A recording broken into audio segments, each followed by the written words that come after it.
भगवान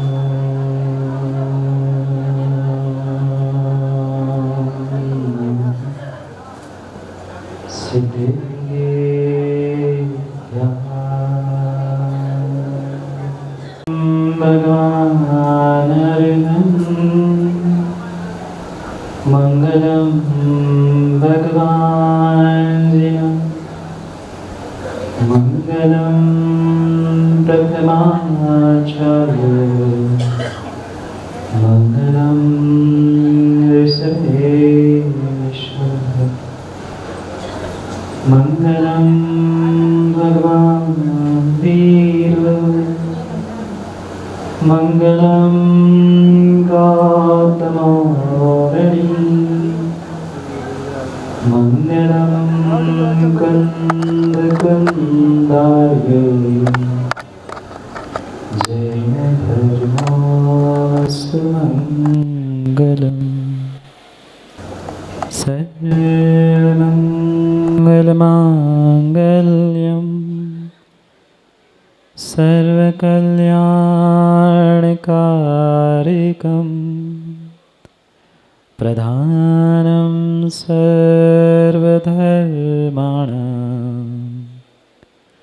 जैनं जयतु शासनम् जैनं जयतु शासनम् जैनं जयतु शासनम् नमो अरिहन्ताणं नमो सिद्धाणं नमो आयर्याणं नमो वज्रायणं नमो सर्वसाहुरम्।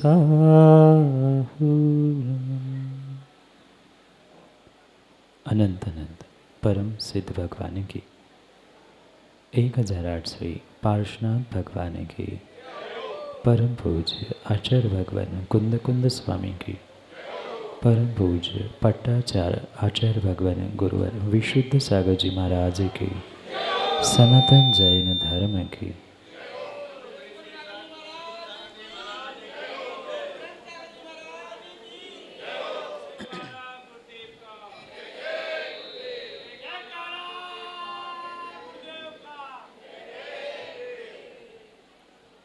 अंतिम निर्देश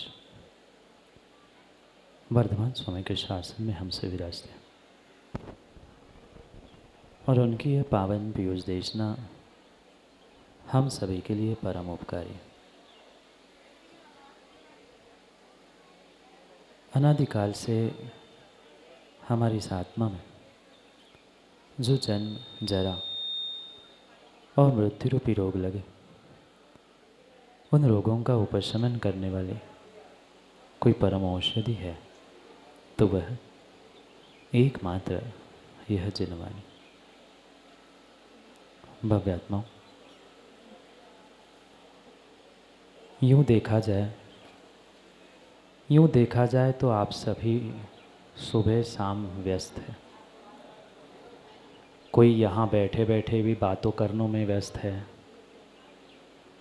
कोई घर की व्यवस्था बनाने में व्यस्त है। यूँ देखा जाए तो आप सभी कहीं न कहीं व्यस्त है, पर पता नहीं फिर भी क्यों त्रस्त है। क्यों हंसराज जी व्यस्त है ना? व्यस्त भी है और त्रस्त भी है। हर कोई आज किसी न किसी कार्य में व्यस्त है, पर पता नहीं व्यस्त होने पर भी त्रस्त क्यों है। शायद विषय कषायों की लगी हुई आपको लस्त है। विषय कषायों से हुए आप शायद लस्त है। इसीलिए तुम लग रहे हैं बिल्कुल सुस्त है। सभी सुस्त लग रहे, बहुत 200-500 किलोमीटर चल के आए, ऐसे सुस्त हो गए। इसीलिए शायद आप सभी दिख रहे हैं सुस्त हो, तो क्यों ना जिनवाणी को, क्यों ना जिनवाणी सुन के आप और हम चुस्त हो, जिनवाणी सुनकर आप और हम चुस्त हो, तभी तभी हम सभी जीवन में मस्त हो और हम सभी जीवन में मस्त हो। अगर वास्तव में जीवन में मस्त होना है तो मात्र व्यस्त होने से काम नहीं होगा, क्योंकि रावका जी, व्यस्त तो भीख मांगने वाला भी होता है। भीख मांगने वाला भी भीख मांगने में व्यस्त होता है। व्यस्त होने से मस्त होना ज़रूरी नहीं है। ये ज़रूरी है कि हम किन बातों में व्यस्त है और उन बातों में व्यस्त होते होते हम जीवन में कितने मस्त हैं। है मस्त? नहीं है, क्योंकि पता नहीं कभी विषय कषायों के कारण, कभी अपने स्वयं के ही विपरीत भावों के कारण हम लस्त और पस्त हो गए। दस्त से नहीं, पर फिर भी हम जब तक जिनवाणी को, देवशास्त्र गुरु को अपने हृदय में और अपने आप से जोड़ने का प्रयास नहीं करेंगे, तब तक विश्वास मानना हम कभी चुस्त तंदुरुस्त हो नहीं सकते। आप चाहते हैं चुस्त होना, फिट होना? आजकल जाके देख लेना, जितनी भीड़ मंदिरों में नहीं है, उससे कई अधिक भीड़, समझे, चुस्त होने के लिए है। चाहे बच्चा हो, बालक हो, युवा हो, युवती हो, प्रौढ़ हो, महिलाएं भी क्यों ना हो, क्योंकि आज तो सबके लिए समान अधिकार है। क्यों बंटी भाई? चुस्त भी होने का, आज लेडीज़ की भी जिम बन गई है। शरीर को चुस्त करने से आप तंदुरुस्त नहीं होंगे। अगर चुस्त किसी को करना है तो अपने मन को, अपनी सोच को तंदुरुस्त करने के लिए हमें जिनवाणी और सच्चे देवशास्त्र गुरु से जुड़ने की आवश्यकता है। आज एक गरीब से गरीब भी व्यक्ति को आप देख लेना, वो भी व्यस्त है, कभी रोटी के लिए, कभी मकान के लिए, कभी कपड़े के लिए। पर उस गरीब से, और गरीब से क्या पूछना, मैं तो जितने यहाँ बैठे हुए करोड़पति, अरबपति, लखपति, सबसे पूछना चाहता हूँ, आपके पास तो रोटी, कपड़ा, मकान, अशोक जी सब कुछ है कि नहीं? पर फिर भी आप अपने जीवन में मस्त है? कहीं ना कहीं कुछ ना कुछ कमी प्रत्येक व्यक्ति के जीवन में है। भले ही किसी से हम कह पाए नहीं कह पाए, सबके सामने इस बात को स्वीकार भी ना कर पाए, पर माँ सही बताना, बोलोगे क्या कि मौन है? इतनी देर तो बातों में थक गए होंगे। अब प्रश्न पूछ रहा हूँ, क्या सुख सुविधाओं के साधन होने पर भी आप घर में मस्त, तंदुरुस्त अपने मन को रख पा रहे? नहीं। शरीर कितना भी आपका चुस्त और तंदुरुस्त क्यों ना हो, पर जब तक आपका मन मस्त नहीं है, जब तक मन चुस्त और तंदुरुस्त नहीं है, बाहर का शरीर, धन दौलत, ये साधन, रोटी कपड़ा मकान, इसके पीछे दौड़ना कार्यकारी नहीं। जीव ने आज तक ये निर्णय ही नहीं किया, और जीव क्या, मनुष्य बनने के बाद, जैन कुल मिलने के बाद भी श्रावकों, आज तक आपने ये निर्णय नहीं किया है कि मेरे जीवन में ज़रूरत किसकी है? ज़रूरत किसकी है? धन की, मकान की, सुबोध जी, किसकी? कपड़ों की? नहीं। अगर कपड़ों की ज़रूरत ही है, अनिवार्यता है कहो, तो ये भी तो जी रहे। आप कहो रोटी की आवश्यकता है, और रोटी के लिए, पापी पेट के लिए बहुत सारे लोग तो यही कहते हैं बाबूजी, बहुत सारे लोग यही कहते हैं कि महाराज पापी पेट का सवाल है, पेट पापी नहीं है, पेट पापी नहीं है, पेट पापी नहीं है, पेट पापी नहीं है। पापी अगर कोई है कह दूं, पेट कभी पापी नहीं होता, पापी तेरा मन होता है। हर छोटे से बड़ा व्यक्ति यही कहता है, पैसे कमाने वाला, क्या करे, पापी पेट का सवाल है। ऐसे भी जीव संसार में हैं, दिनों दिन, महीनों रोटी खाए बिना जी रहे कि नहीं? कपड़ा आवश्यकता नहीं थी, रोटी आवश्यकता नहीं थी, बिना मकान के बिना मकान के भी रहने वाले तिर्यंच है, और तिर्यंच छोड़ दो, मनुष्य भी है जो बिना बिना मकान के रहते हैं। तो क्या रोटी कपड़ा मकान ये आवश्यकता है आपकी? नहीं है, नहीं है। उसके बिना भी व्यक्ति अपने जीवन को मस्त चुस्त तंदुरुस्त कर सकता है, पर हमारी सोच, हमारी दृष्टि कहाँ अटकी है? जो वास्तव में हमारे लिए आवश्यक था, ज़रूरी था, उसको तो हम भूल चुके, और जिसकी कोई अहमियत नहीं थी, जिसकी कोई कीमत नहीं थी, जो कभी आपके साथ इस पर्याय से अगली पर्याय में जाने वाला नहीं है, उन साधनों के पीछे धन दौलत पैसा रोटी कपड़ा मकान, उसके लिए हाय हाय हाय हाय करते हुए व्यक्ति मरा जा रहा है। दूसरों को मत देखना, दूसरों को मत देखना, अपने आप को। और मैं तो कहता हूँ अपने स्वयं के हृदय में हाथ रखकर पूनम चंद जी विचार करना कि क्या मैं भी रोटी कपड़ा मकान के पीछे नहीं दौड़ रहा? कोई 4 रोटी के लिए दौड़ता है, कोई 1 मकान के लिए दौड़ता है, तो जिसके पास मकान है वो दूसरे के मकानों को हड़पने के लिए दौड़ता है। विचार करने जैसी बात है, विचार करने जैसी बात है। उन गरीबों को, भिखारियों को देखकर तो विशाल भाई कहते हैं, कैसा गरीब है, कैसा भिखारी है, पैसों के लिए क्या कुछ नहीं कर जाता।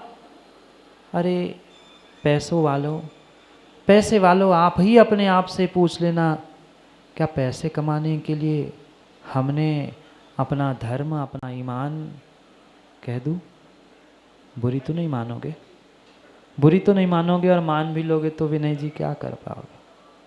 क्या कर पाओगे? कुछ समय खेद कर लोगे, बुरी मान के बैठ जाओगे, पर किसी का कुछ कोई कर नहीं सकता। सत्यता तो यही है, सत्यता तो यही है कि आज मात्र धन दौलत पैसे के पीछे व्यक्ति अपने घर परिवार धर्म देव शास्त्र गुरु सबके ईमान को भी बेचने के लिए तैयार है।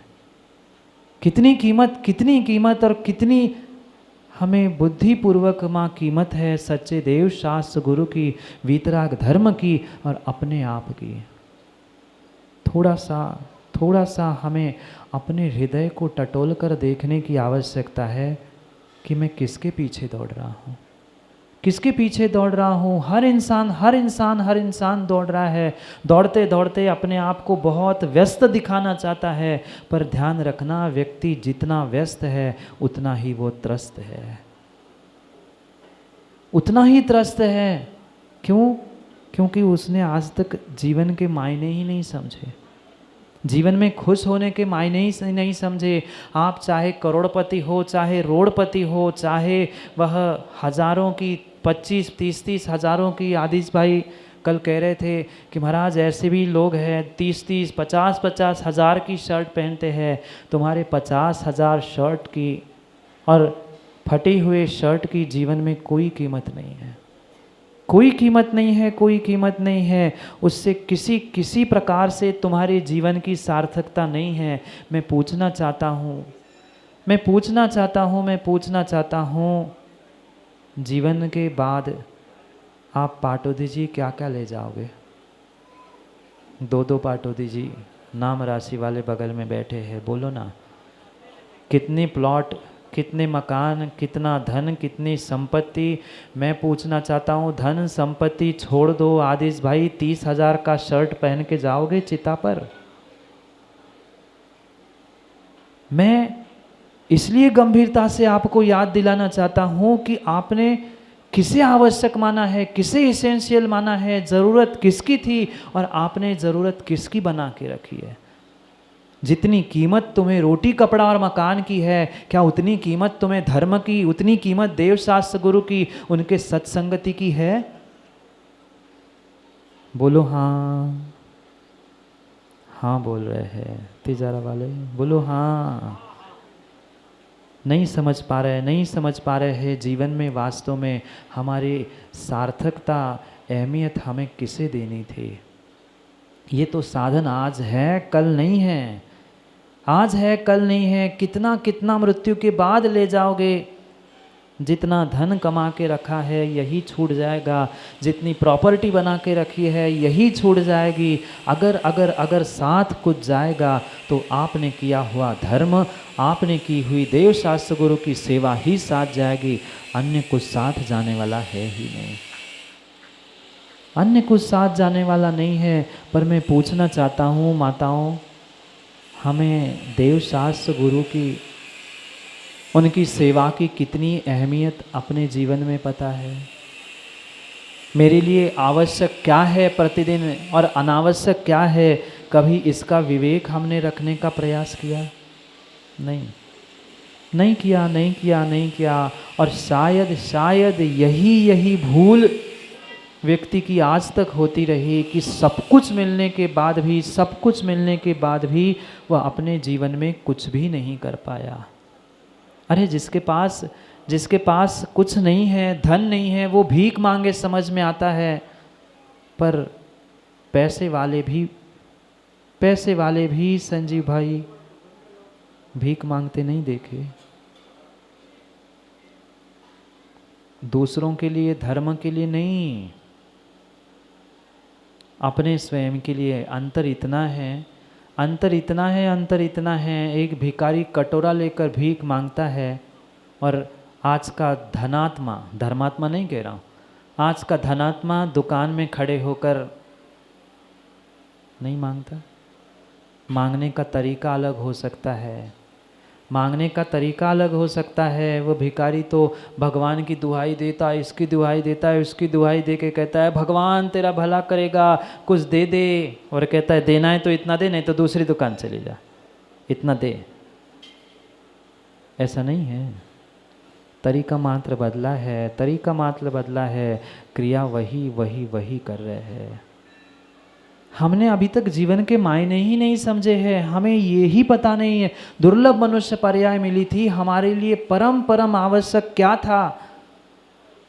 ये धन कमाना, पैसे कमाना, घर की जिम्मेदारियों को, माँ आप लोग कहते हैं ना घर की जिम्मेदारी है महाराज जी, ऐसे भी जीव हमें मिले, कहते महाराज जी कुछ दिन पहले, कुछ साल पहले मिले होते ना तो शायद हम शादी नहीं करते, संसार में ही नहीं फंसते। अब घर में हैं तो जिम्मेदारी निभानी पड़ती है, ये जिम्मेदारी नहीं थी, ये जिम्मेदारी नहीं थी। मनुष्य बने हैं स्वपर कल्याण की भावना रखना, स्वपर कल्याण को प्राप्त करना, वास्तव में यही तुम्हारे मनुष्य पर्याय की सार्थकता थी। पर कितना सार्थक कर पा रहे हैं हम अपनी मनुष्य पर्याय को, कितना सार्थक कर पा रहे हैं हम अपने जैन कुल को। सब कुछ तो कितनी सहजता से मिला, पर जितनी सहजता से मिला है, जितनी सहजता से मिला है, उतने सहज हम अपने जीवन में आज तक नहीं हो पाए। किसकी आवश्यकता थी? रोटी कपड़ा मकान को छोड़कर भी रहने वाले मनुष्य आज सुख से रहते हैं। गरीब से पूछ लेना, सूखी रोटी मिर्च के साथ खा के वह सुख से दिन और रात बिताता है, चैन की रात बिताता है। पर जिनके गलों में जितनी मोटी चैन है, उसकी रात की चैन, नींद खराब है। कोई चुरा ना ले जाए, कोई छुड़ा ना ले जाए। कितनी बड़ी समस्या, कितनी बड़ी समस्या, कितनी बड़ी समस्या है। सो परेशानी और नहीं है सो परेशानी। ये संसार का ही ऐसा नियम है। इसलिए अपने जीवन के मायने को सोच समझकर निर्णय करने का प्रयास करो कि मेरी सोच, मेरी दृष्टि कहाँ जा रही है।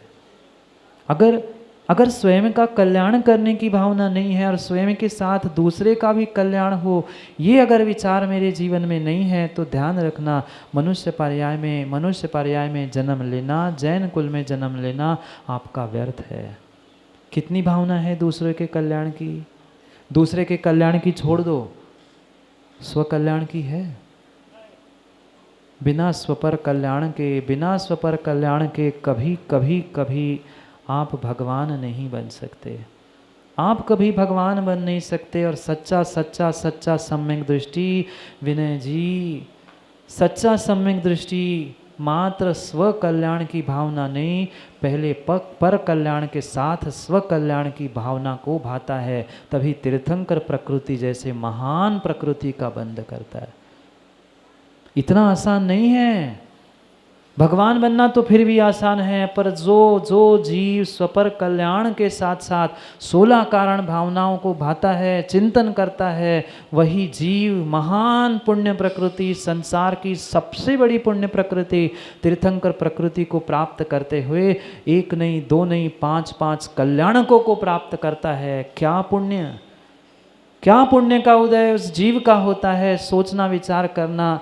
जब तीर्थंकर भगवान बालक का जन्म होता है, गर्भ में आता है, वह स्वर्गों से रत्नों की वर्षा होने लगती है, स्वर्गों से करोड़ों करोड़ों वाद्य बजने लगते हैं। अभी तो तीर्थंकर पद प्रकट नहीं हुआ तो इतना पुण्य का उदय था। फिर सोचना क्या पुण्य का उदय और क्या पुण्य का उदय तीर्थंकर प्रकृति प्राप्त करने वाले जीव का होगा। यूं ही तीर्थंकर प्रकृति प्राप्त नहीं होती। जो स्वयं के कल्याण के साथ पर का कल्याण और पर के कल्याण के साथ स्वयं का कल्याण करने की भावना रखता है, विश्वास मानना वो ही तीर्थंकर बन सकता है, वो ही तीर्थंकर बन सकता है। और हमें अगर तीर्थंकर बनना है तो हमें इसी बात पर विचार करना है कि मैं कैसे, किस प्रकार से इन 16 कारण भावनाओं से अपने आप को बदलूं, कैसे बदलूं, ये विचार करो। क्योंकि जब तक हम विचार नहीं करेंगे तब तक वैसे आचरण को भी प्राप्त नहीं कर सकते। और इसी कारण से प्रतिदिन मात्र हम विचार कर रहे थे कि हम अपने आप को कैसे बदले, अपने जीवन में किस प्रकार से बदलाव ले आए, जिससे हमारा जीवन भी मस्त हो जाए, चुस्त तंदुरुस्त हो जाए। शरीर को चुस्त तंदुरुस्त नहीं करना, अपने मन को, अपने जीवन को करना है। आप क्या खाते हो, क्या पीते हो, कहाँ रहते हो, क्या पहनते हो, क्या ओढ़ते हो, ये जीवन को मस्त करने के लिए, अच्छा करने के लिए आवश्यक नहीं था। आप अपने जीवन में श्रावक पर्याय में कितना देव शास्त्र गुरु को अहमियत देते हो, कितना अपने जीवन में उन आवश्यकों का पालन करते हुए अनावश्यक को छोड़ने का प्रयास करते हो, उससे तुम्हारा जीवन कितना बेहतर, कितना अच्छा होने वाला है, ये निर्भर करता है। पता है श्रावकों, आप लोगों को, माताओं, आपसे पूछना चाहता हूँ, क्या माताओं आप लोगों को पता है श्रावकों के कुछ आवश्यक होते हैं? श्रावकों के कुछ आवश्यक होते हैं कितने जानते हैं? बोलो हाँ। जानते हैं, मानते हैं? अब बोलो हाँ, अब बोलो ना हाँ। मात्र शब्दों में देव पूजा, गुरुपासी, स्वाध्याय, संयम, तप, दान, इतना रटने से आपके 6 आवश्यकों का पालन हो जाएगा? बिल्कुल नहीं, बिल्कुल नहीं, बिल्कुल नहीं। ऐसी भोजन की थाली सामने लेकर रट लेना, भोजन करो, भोजन हो जाएगा, पेट भरेगा, भोजन से पेट भरता है, भोजन से पेट भरता है। हाथ में ग्रास लेकर मुख में डालना नहीं, पेट भरेगा? नहीं भरेगा, नहीं भरेगा। सिद्धांत बेटा, भोजन करने के लिए थाली से ग्रास बनाना पड़ेगा और मुख में मात्र रखने से भी काम नहीं होगा, उसे चबाने से भी काम नहीं होगा, पेट में जाकर पचाना भी पड़ेगा।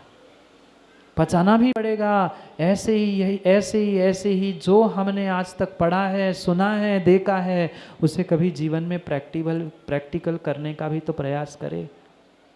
कभी तो अपने जीवन के बारे में समझे, हमारे जीवन में आवश्यक क्या था। जितनी ज्ञानियों आज अहमियत आप धन दौलत, पैसा, मकान, रोटी, कपड़ा आदि के लिए दे रहे हो, उतनी अहमियत, उतनी आवश्यकता आपको इन आवश्यकों की देव शास्त्र गुरु और धर्म की समझ में नहीं आ रही। पिछली पर्यायों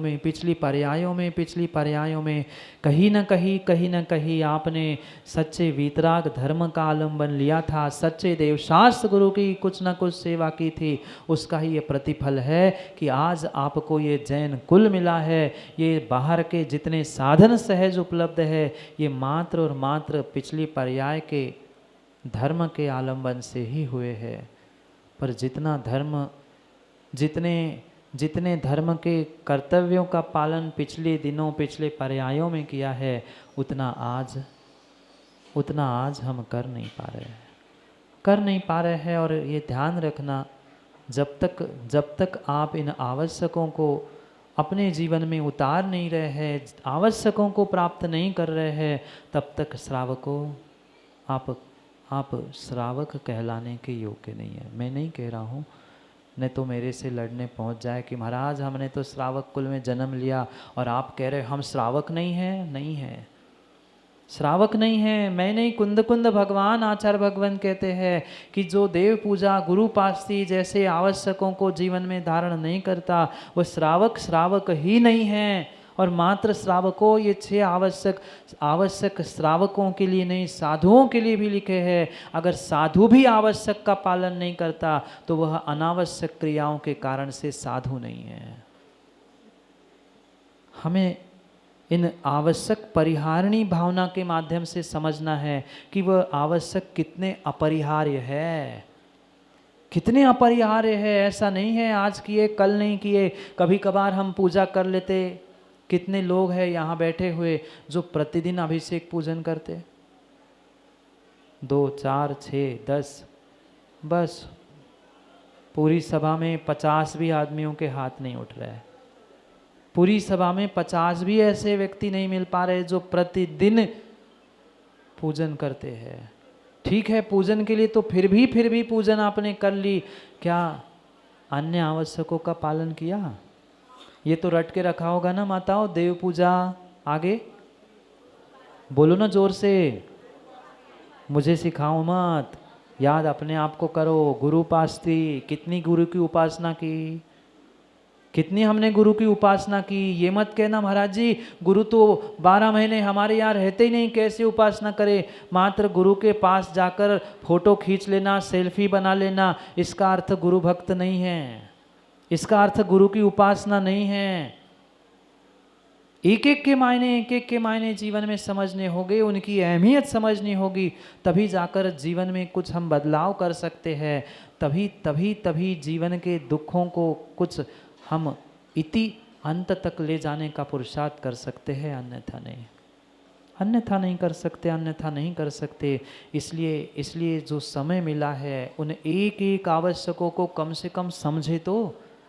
जिस प्रकार से देव पूजा की, जिस प्रकार से गुरु की उपासना की, जिस प्रकार से हमने आज तक स्वाध्याय, तप, दान आदि कर्तव्यों का मात्र व्यवहारिकता के लिए, फॉर्मेलिटी के लिए, निभाने के लिए जो पुरुषार्थ किया है, ये पुरुषार्थ श्रावक पर्याय को सार्थक करने वाला है ही नहीं, बिल्कुल नहीं है। इसलिए सोच समझकर हमें निर्णय करना है कि मेरे जीवन में इसेंशियल क्या है, आवश्यक क्या है, जिसकी अहमियत ही हमें पता नहीं है, जिसके मायने ही हमें नहीं पता है। हम उनसे जुड़ने का क्या प्रयास कर सकते, उन्हें समझने का, उन्हें प्राप्त करने का क्या पुरुषार्थ कर सकते हैं।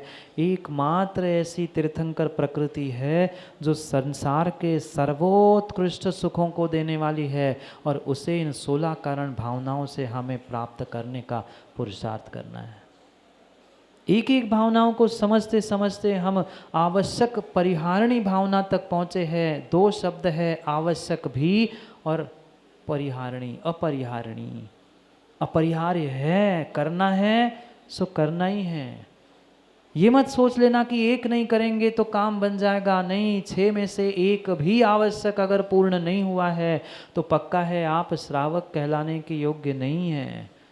श्रावक कुल में जन्म लेना, जैन कुल में जन्म लेना, इतना माताओं पर्याप्त नहीं है श्रावक श्राविका कहलाने के लिए। आप सही अपने हृदय में हाथ रखकर कह देना, हृदय पे हाथ रखकर कह देना, क्या आप सभी श्रावक हैं?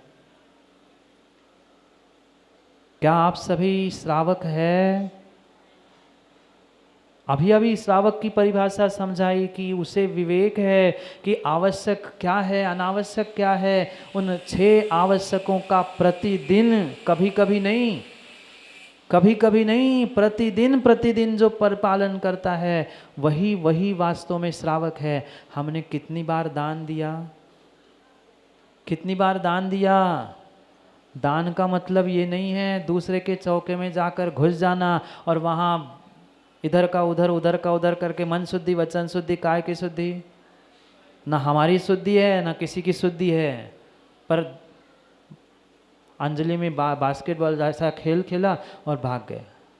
हाँ, हम तो अनुभव करते हैं ना स्वयं, हमें तो पता है, हम तो अंजलि खुली नहीं, अब ये भी नहीं देखते अंजलि में है क्या नहीं क्या, चलाना है चलाओ, और इधर चला और भाग जाओ। जल्दी जाने की भी जल्दी है। पुण्य किसको मिलेगा? पुण्य किसको मिलेगा? नहीं। अभी इन आवश्यकों को हम समझ ही नहीं पा रहे हैं। जब तक स्वयं का द्रव्य खर्च नहीं हो रहा है, जब तक स्वयं का द्रव्य नहीं लग रहा है, तब तक आपका दान, आपकी पूजा आपको पुण्य देने वाला है ही नहीं। बिल्कुल नहीं है, बिल्कुल नहीं है। अभी प्रवचन समाप्त हो जाएंगे, कोई संचालक जी माइक लेके जिनवाणी की स्तुति के उपरांत अर्घ्य बोलेंगे, आप क्या करेंगे? बोलो ना। सामने थाली रखी महाराज जी, वहीं से उठाएंगे, और नहीं है तो दूसरे से मांगे, दे दे थोड़ा, दे दे थोड़ा, दे दे थोड़ा। भगवान को, गुरु को चढ़ाना है, वो भी भीख मांग मांग के द्रव्य चढ़ा रहे हैं और कहते भगवान हम करोड़पति, हम किसी से कुछ मांगते नहीं हैं। भगवान को द्रव्य चढ़ाने के लिए भी तुम हाथ फैला रहे, दूसरे के डब्बी से ले रहे हैं, और चढ़ाए में कितने? खोज खोज के चुटकी चुटकी सब, तू 2 चावल मैं 2 चावल, तू 1 लौंग चढ़ा ले, तू 1 चटक चढ़ा ले, और खुश हो गए, अष्टद्रव्य चढ़ा दिया हमने। ये देव पूजा, ये गुरु उपासना, ये दान, क्यों नहीं फल मिल रहा? क्यों नहीं फल मिल रहा? क्यों नहीं फल मिल रहा है? एक बार पूजा विधान करने से जीवों ने अपना कल्याण कर लिया, एक बार दान देने से जंगल में उन्होंने मोक्ष प्राप्त कर लिया। आप तो सदियों से, बरसों से, भवों भवों से यही करते आए हो, क्यों नहीं कल्याण कर पा रहे? क्योंकि आज तक विधि समझने का प्रयास ही नहीं किया। ऐसा नहीं करते ना, ऐसा नहीं करते ना। अभी कैमरा लगा दूंगा तो पता चल जाएगा कौन कौन वह द्रव्य चढ़ाने के लिए भीख मांगता है।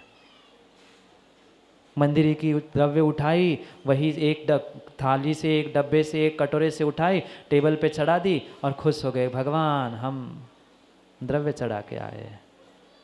आपको क्या मिला फल? क्या मिला फल? स्वयं का द्रव्य नहीं है, स्वयं का द्रव्य नहीं है, तब तक ध्यान रखना, पूजा का, दान का आपको फल मिलने वाला ही नहीं है, बिल्कुल मिलने वाला नहीं है। ठीक है, आप दूसरे के घरों में जाकर आहार दे रहे हैं, या आपकी माँ वैयावृत्ति हो सकती है, पर नवदा भक्ति पूर्वक अगर आपने आहार नहीं दिया है तो वह आपका दान कहलाने वाला है ही नहीं है। क्या करें, आज तो बड़े बड़े शहरों में खोजना पड़ता है, नंबर लगाने पड़ते हैं, संयोजकों को बनाना पड़ता है कि भैया आज तेरा नंबर, कल मेरा नंबर, परसों उसका नंबर, नंबर बारी बारी मंदिरों में अभिषेक पूजा हो रही, बारी बारी निर्ग्रंथों को दान देने की व्यवस्था बनाई जा रही है। पहले वो भी समय था, पहले वो भी समय था, पहले वो भी समय था। सालों साल, महीनों महीनों श्रावक निर्ग्रंथों के समीप पहुंचकर नवदा भक्ति पूर्वक आहार देने का प्रयास करते थे। आज महाराज जी क्या करे, समय नहीं है। घर का तो भोजन बनाने के लिए हमने नौकर नौकरानी लगा के रखी है, आपके लिए कौन बनाएगा? ज़्यादा हो तो 1 लाख की जगह 2 लाख ले लो, व्यवस्था बना देंगे, बनाएगा नौकर, खा लेना आप। हो गई सेठ जी की, धर्मात्मा की दान की परिभाषा पूर्ण। ये दान नहीं है, ये दान नहीं है, ये पूजा नहीं है, ये आवश्यक नहीं है। जब तक लखनऊ के ज्ञानियों आपको इसका बोध नहीं होगा कि देव शास्त्र गुरु ये मेरी स्वयं की संपत्ति है, उनकी रक्षा करना मेरा आवश्यक कर्तव्य है, तब तक कभी भी ना श्रावकों आपकी व्यवस्था बन सकती है, न कभी देव शास्त्र गुरु धर्म और धर्मात्मा की व्यवस्था बन सकती है। सोचो, विचार करो। बुरी लग गई क्या? क्षमा कर देना, किसी को बुरी लग गई, पर सत्य यही है। आगम तो यही कहता है, मैं तो आगम की बात कहूँगा, अभी तक कहता आया हूँ, और मौका मिला 4 महीने तो आगम को ही कहने का प्रयास करूँगा, क्योंकि आगम के बिना यहाँ और कुछ नहीं मिलेगा। चाहे जागे जी किसी को अच्छा लगे, चाहे बुरा लगे, पर गुरु ने एक ही बात सिखाई है, जो है, जोर से तो बोलो, जो है सो है। जो है सो है, ये दर्पण है, फिर आप जानो आपका काम जाने। सत्य तो यही है, यही है, यही ही है, अन्य कोई सत्य हो ही नहीं सकता। आप अपने मन को, अपने आप को कितना ही समझा देना कि महाराज जी कुछ नहीं कर रहे, इससे अच्छा इतना तो कर रहे, अच्छा है, ये कहते कहते सदियां बीत गई अपने आप को झूठे झूठे समझाते हुए। इतने में अब काम होने वाला नहीं है, कुछ नया भी तो करो, कुछ हटके भी तो करो, कुछ आगे भी बढ़ने का प्रयास करो। पर हम यही सोचते, नहीं हम तो ऐसे ही है और ऐसे ही ठीक है और ऐसे ही नहीं। जो हमने आज तक नहीं सीखा, जो आज तक नहीं समझा, जो तरीके हमने आज तक नहीं बदले, उसको बदलने की आज बहुत बहुत बहुत आवश्यकता है। वही भगवान, वही गुरु, वही विधि सब कुछ है, मात्र हमें अपनी श्रद्धा, अपने तरीकों को बदलते हुए अपने आप को बदलने की आवश्यकता है। किसके पास किसके पास धन की कमी है, किसके पास साधनों की कमी है? मेरे ख्याल से तो किसी के पास कोई कमी नहीं है। पर कितने जीव प्रतिदिन पूजा, दान, अभिषेक और स्वाध्याय, तप आदि कार्य करने का प्रयास करते हैं। आवश्यकता नहीं है, आवश्यकता नहीं है कि हम बहुत बड़ा काम करें तो ही हम धर्मात्मा है। करोड़ों अरबों का दान दे सो धर्मात्मा है, ज़रूरी नहीं है। हम 2-2, 4-4 घंटे मंदिर में भगवान को मनाने के लिए पूजा करें, ये भी आवश्यक नहीं है। पर जो आवश्यक है वह प्रतिदिन आवश्यक के भांति करना बहुत आवश्यक है। आवश्यक अपरिहार्य, आवश्यक अपरिहार्य, अपरिहार्य रूप से कितनी ही विपरीतता क्यों ना आ जाए, पर उन आवश्यकों में कोई समझौता नहीं होना चाहिए। कभी दवाई खाई आप लोगों ने? बोलो ना, कुछ तो हाँ बोला करो सीधी सीधी। दवाई नहीं खाई आप लोगों ने? कोई ऐसा व्यक्ति नहीं होगा जिसने आज तक दवाई नहीं खाई होगी, कभी तो खाई होगी। कुछ तो ऐसे है, कुछ तो ऐसे है, रोटी कम खाते और दवाई बहुत बढ़िया, आपको पता है। बड़ी विकट समस्या है, बड़ी विकट समस्या है। कोई भूख लगने के लिए दवाई खा रहा है तो कोई खाया हुआ पचाने के लिए खा रहा है, पर दवाई सब खा रहे हैं, दवाई सब खा रहे हैं, दवाई सब खा रहे हैं। कितना कितना विवेक और कितना कितना विवेक उस दवाई के बारे में माताओं आपको है। एक डोज दवाई का चूक जाए, जिनको डायबिटीज़, बीपी ऐसी बीमारी, उनसे पूछ लेना, दवाई का एक डोज चूक जाए तो क्या होता है। श्वास प्राण कब ऊपर के नीचे और नीचे के ऊपर हो जाए भरोसा नहीं।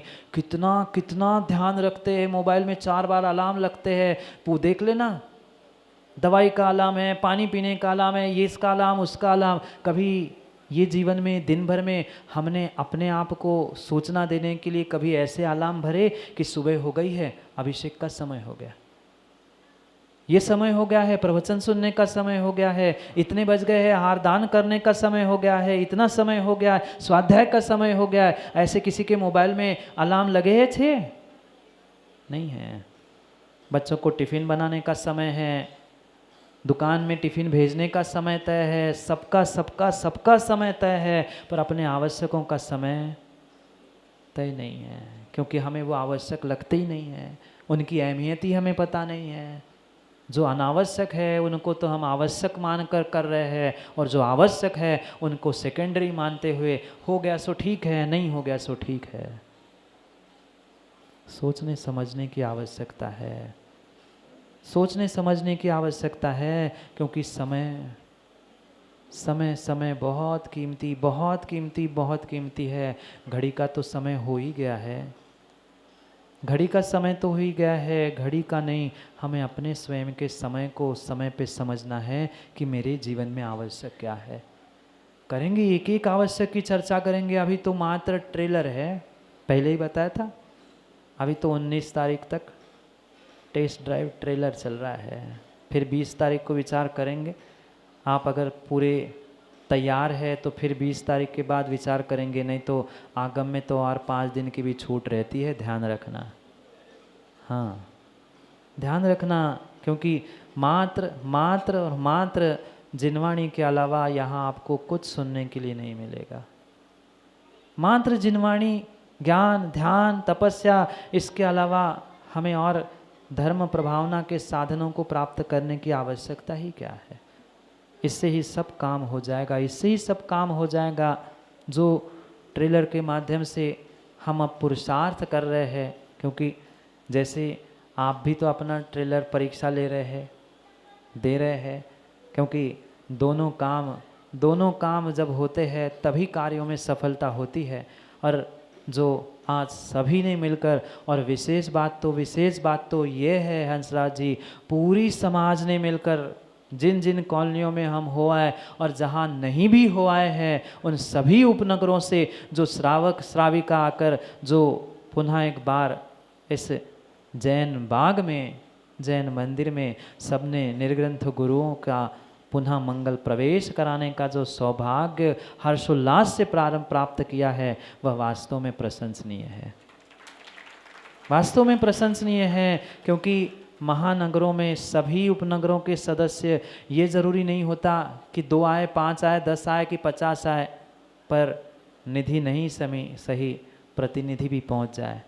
प्रतिनिधि भी पहुंच गए, कुछ नहीं सही कुछ हो गया, ये भी प्रशंसा करने योग्य है। अभी पर माँ ध्यान रखना, अभी त्रस्त होते हुए, लस्त होते हुए हमने कार्य प्रारंभ किया है। अब चुस्त और तंदुरुस्त होते हुए हमें आने वाले, नहीं करोगे ना? हाँ बोलो ना, ऐसे पड़े हैं, सबकी व्यवस्था है, अभी क्यों ढीले पड़ रहे हैं?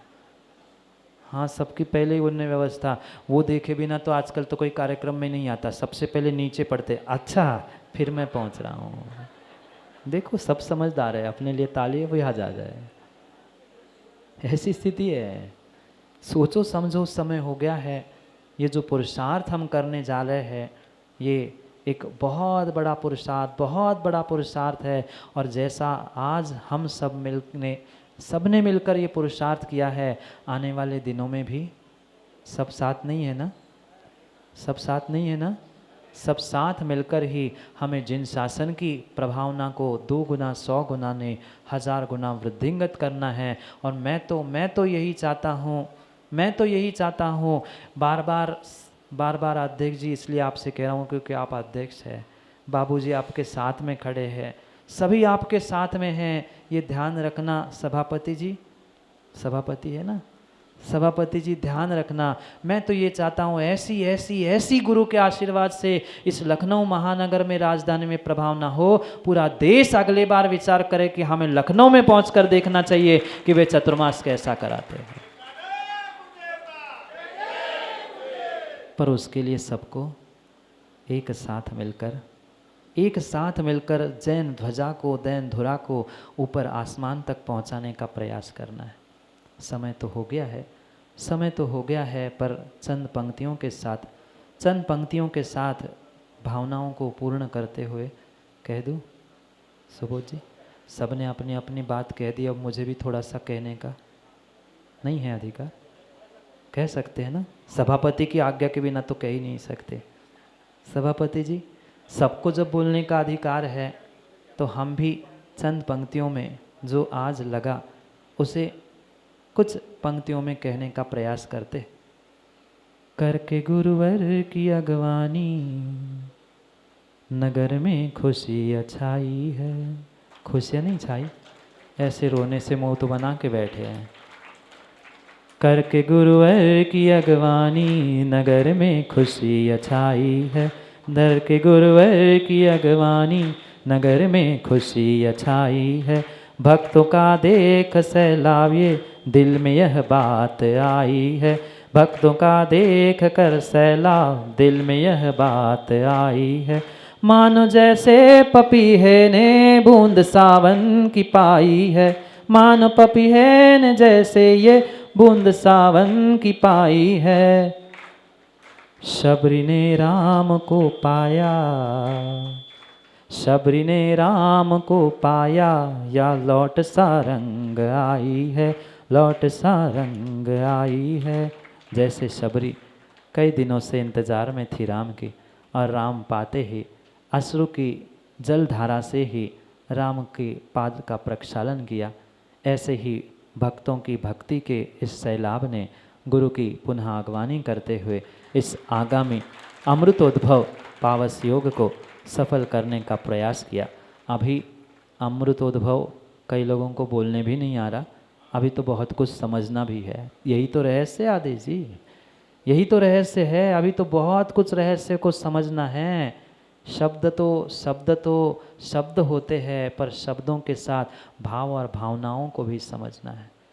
यूँ तो कई बार हमने जीना सीखा, पर अपने जीवन को कितना हम जीना बनाकर जी पाए, ये विचार करने की आवश्यकता करेंगे। अभी तो बहुत कुछ समय है, बहुत कुछ समय है, सब साथ है तो बहुत कुछ है, और कुछ नहीं है तो कुछ नहीं। इसलिए पुनः समय पर, समय की बात के लिए समय पर मिलने का प्रयास करते, क्योंकि समय पे किया गया काम समय को दिलाता है। बोली भगवान महावीर स्वामी की।